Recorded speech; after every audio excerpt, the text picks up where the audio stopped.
بسم الله الرحمن الرحیم. په پای کې د خبرونو سرټکي. د هیواد یو شمېر شیعه مذهبو مشرانو سره د مهاجرینو چارو وزیر مولوي عبدالکبیر لیدنه.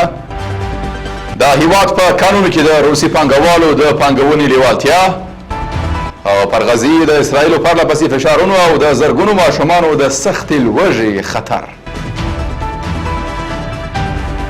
دا دوی مهربان خدای په ثنا او ستاینې سره درنو لیدونکو سلام. د نن ورځ خبرونو ته ښه راغلاست. نن دوشنبه د 1404 کال د غویي 15مه نیټه ده. زه محمد صادق فروتنی یم. دا هم بشپړ خبرونه. د کډوالو بیرته راستنېدونکو چارو وزیر مولوي عبدالکبیر د اهل تشیع له یو شمېر مشرانو او علماو سره وکتل. په دې کتنه کې مولوي عبدالکبیر له اسلامي نظام سره د اهل تشیع مشرانو او علماو همکاري ستایلې او زیاته کړې ده چې د اسلامي امارات ټولې ادارې د هغوی په چوپړ کې دي. دغه راز دې کتنه کې د اهل تشیع مشرانو او علماو خپل ستونزې او غوښتنې شریکې کړي او مولوي عبدالکبیر ډاډ ورکړی چې ستونزو او غوښتنو ته به رسېدنه وشي. بل خبر کې د قانون او پټرولیم وزارت د پالیسي او پروګرامونو مرستیال شیخ عبدالرحمن قانت له روسي پانګوالو او استخراجي شرکتونو له استازو سره وکتل. د قانون او پټرولیم وزارت وایي چې دې کتنه کې روسي پانګوالو د افغانستان د سرو زرو او زمردو په قانونو پانګونې ته لیوالتیا ښودلې ده.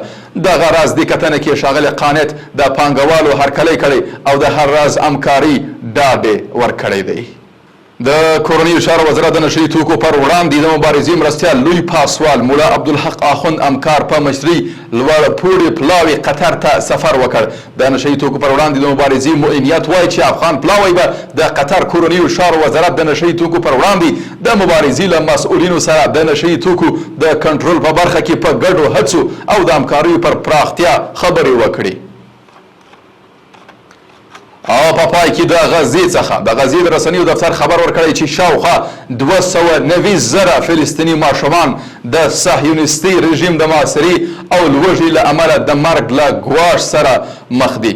د راپورونو پر بنسټ د غزې د محاصرې په څه باندې 2 میاشتو موده کې شاوخوا 80,000 فلسطیني ماشومان د شدیدې خوارځواکۍ له امله په روغتونونو کې بستر شوي دي.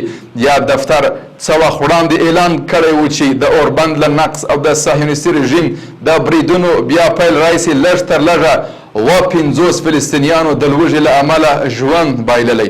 د اشغالګرو اسرائیلو غزه کې د ناورین په تړاو د مرسته کوونکو سازمانونو د خبرداري سربیره د غزې محاصره دوامداره ساتلې او دې سیمې ته د هر ډول بشري مرستو د لیږد مخنیوی کړی دی.